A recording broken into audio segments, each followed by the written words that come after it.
5টা বছর আপনাদের কাছে আমরা ছিলাম, সত্যি আপনারা যা পেয়েছিলেন, কত বড় বড় জায়গা থেকে আপনি ডিগ্রি নিয়ে এসেছিলেন, মদিনা বিশ্ববিদ্যালয় থেকে, মিশর থেকে, লন্ডন থেকে পড়াশোনা আরও পেয়েছিলাম, এত জায়গা থেকে এত কিছু আপনি নিয়ে আসলেন, দেওয়ার সময় তো আর দিলেন না। 42টা ক্লাসের 2টা ক্লাস নিয়ে বলছে বাকিগুলো আর করা লাগবে না, ধ্বংস হয়ে যাবে। চর্মচকে হয়তো দেখতে মনে হবে যে বহু টাকা পয়সার মালিক হচ্ছে, বিভিন্ন জায়গায় উল্টাপাল্টা করে, এগুলো টিকবে না। আপনি 10 লাখ টাকা কামাই করে নিয়ে আসবেন ডান আর বাম হাত দিয়ে, বাড়িতে এসে দেখবেন 15 লাখ টাকার ক্ষতি হয়ে গেছে। দেখবেন আপনার বউ পাগল, কি গো আর কথা বলতে পারছেন, এখন কথা বলাতে লাগবে 8 লাখ। মেয়ে বেরিয়ে চলে গেছে আল্লাহর রাস্তায়, পরে ঘুরিয়ে নিয়ে আসতে আরো 5 লাখ, 8 5 13 গেল। ছেলে ওদিকে জিনে ধরেছে, নিয়ে আয় হুজুর, নিয়ে আয় কবিরাজ, নিয়ে আয়, ওটা ঝাড়তে আরো 2 লাখ।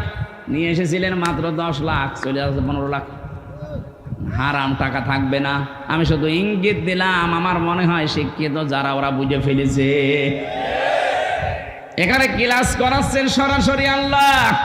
এই ক্লাসে যেহেতু সব চাইতে দামি ক্লাস, এখানে আলু পটল ঝিঙা বেগুনের নাম দরকার নেই, এগুলো থাকতে পারে, কিন্তু আসল হচ্ছে আল্লাহ ওই একটা ক্লাসে আদম নবীকে শিখিয়েছিলেন যত রকমের ন্যায় কাজ, যত রকমের অন্যায় কাজ, ওই এক ক্লাসে তাকে শিখিয়েছেন।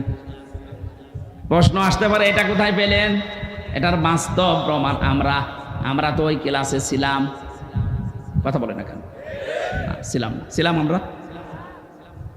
আমরা ছিলাম ইনডাইরেক্ট ভাবে। আমাদের আদি পিতা হযরতে আদমের পৃষ্ঠদেশের ভেতরে আমাদের রূহগুলো ছিল।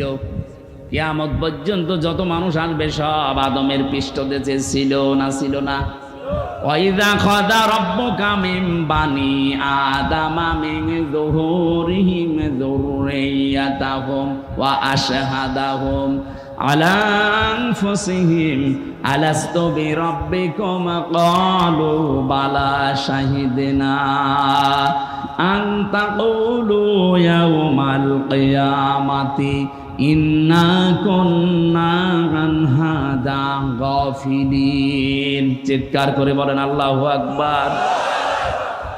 যত মানুষ এখানে আছে, যত মানুষ আসবে, যত মানুষ চলে গেছে, সবাই আদমের পৃষ্ঠদেশে ওই দিন ছিল। আমরা ওই ক্লাসে ইনডাইরেক্ট ভাবে ছাত্র, যদিও আমরা ক্লাস করি নাই আমাদের বাবার মতো ওই ক্লাসে, যেহেতু তার পৃষ্ঠদেশের ভেতরে ছিলাম, এই হিসাবে আমাদের মগজের ভেতরে আল্লাহ এই শিক্ষাটা অটোমেটিক দিয়েছে, ন্যায় এবং অন্যায় বোঝার কার্যকারিতা। আপনি একটা অশিক্ষিত মূর্খ মানুষকেও যদি লেখাপড়া জীবনে করেনি, তাও কোনটা ন্যায় কোনটা অন্যায় সে জানে, তারে শেখালো কে? ওই ক্লাসে। কথা বুঝতেছেন?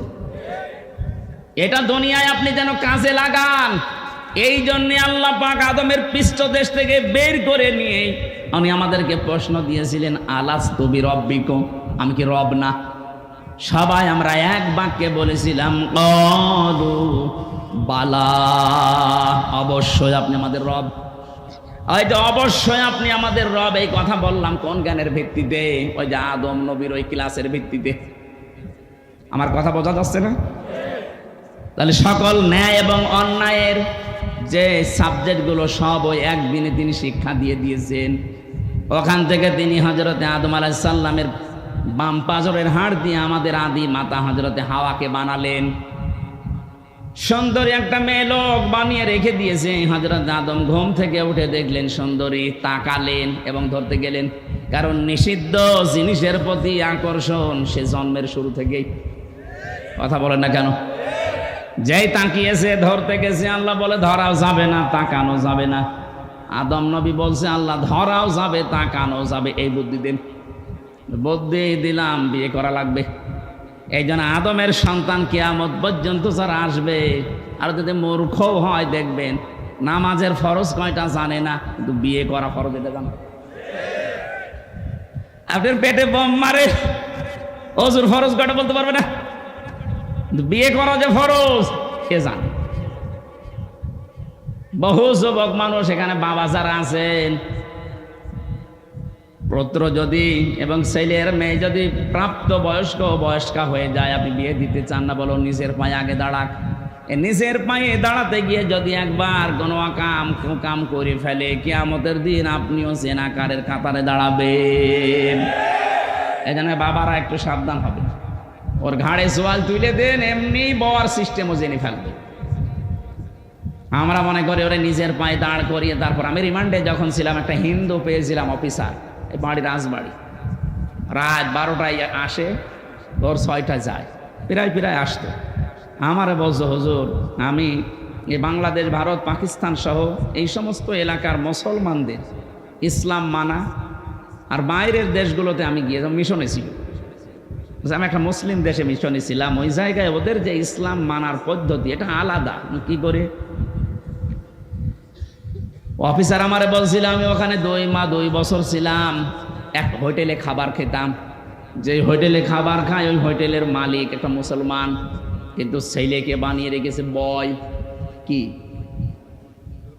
হোটেল বয়, এই যে পানি, খাবার, রুটি এগুলো এনে দেয়, এই কাজ করে।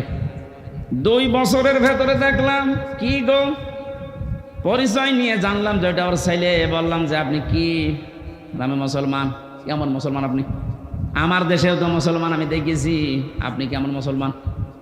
আপনার ছেলে, আপনি এত বড় হোটেলের একটা মালিক, আর আপনার ছেলেকে আপনি হোটেলের বয় বানিয়ে রেখেছেন, ও পানি দেয়, খাবার দেয়, রুটি দেয়, একটা কথা হলো। কেন, কি হয়েছে?